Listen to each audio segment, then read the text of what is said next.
Once upon a time, in a house nestled between a bakery and a bookshop, lived a Chow Chow named Winston and a cat called Clementine. Winston was a goofy, clumsy dog who always seemed to be getting into trouble because of his big paws and even bigger heart.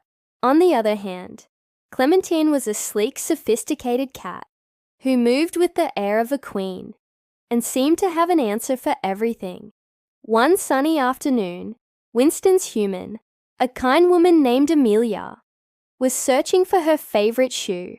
She looked everywhere, under the bed, behind the curtains, even in the refrigerator, but the shoe was nowhere to be found. Finally, she spotted Clementine lounging on the sofa and asked, "Did you see my shoe anywhere?"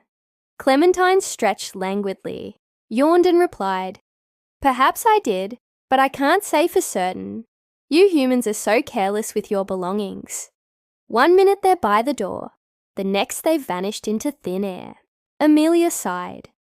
She knew Clementine was fond of playing with her shoelaces, so she suspected the cat might have something to do with the missing shoe. However, she couldn't find any evidence and eventually gave up the search. Deciding to buy a new pair of shoes, Winston, who had been silently observing the whole ordeal, felt a pang of guilt.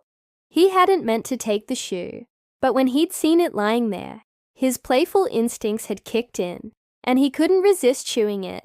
He knew he should confess, but fear of upsetting Amelia held him back. Later that day, as Amelia stepped out for groceries, Winston crept under the couch where he'd stashed the shoe and sighed with relief. He'd managed to hide his guilt for now, but he couldn't shake off the feeling that he'd rather bury his bone than bury his face. Meanwhile, Clementine sat perched on the windowsill, watching the world go by with an air of nonchalance. She had seen Winston take the shoe, but she wasn't about to let on.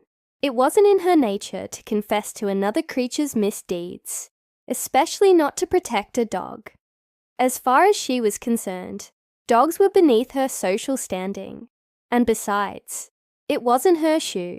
As the days passed, Winston grew more and more anxious. He tried to make amends by doing extra chores around the house, like fetching the newspaper or bringing in the mail. But Amelia remained distant and aloof, and he knew it was because of his secret. One night, unable to bear the weight of his lie any longer, Winston decided to come clean. He waited until Amelia was tucked in bed, reading a storybook before padding softly into her bedroom. He whined softly, hoping to get her attention. "What is it, boy?" Amelia asked, her voice laced with sleepiness. Winston licked her hand, then looked down at his paws, ashamed. After a moment, he gathered his courage and barked once, then twice, realizing what Winston was trying to convey. Amelia set the book down and knelt beside the dog. "Are you trying to tell me something?"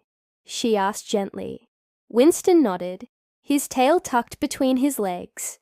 He led Amelia to the couch and nudged it with his nose.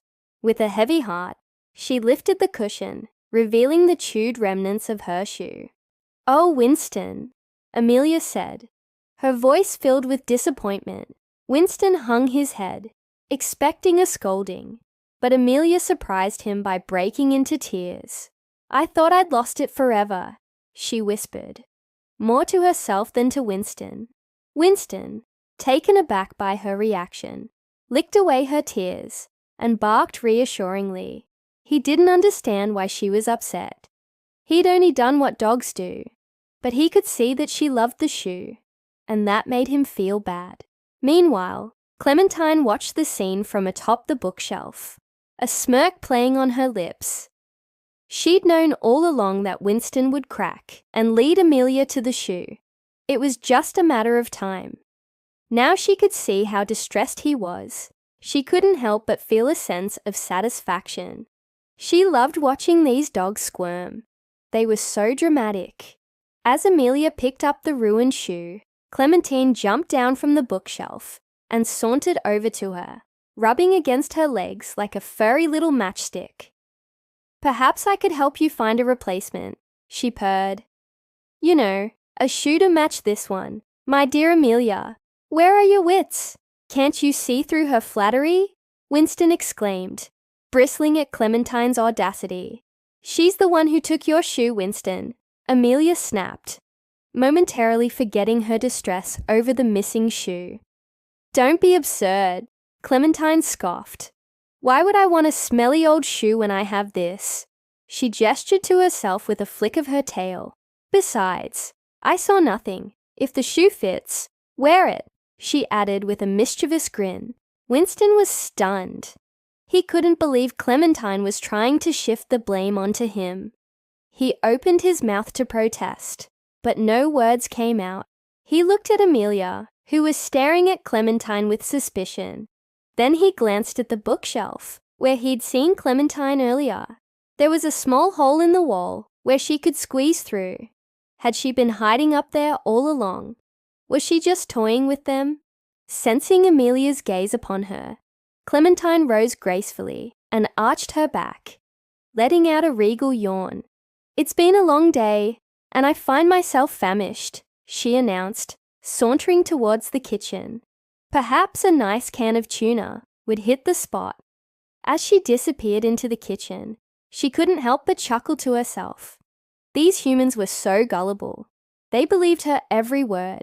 Meanwhile, Winston was racked with guilt. He understood now why Amelia had been upset. She'd lost something precious to her, and he'd played a part in that.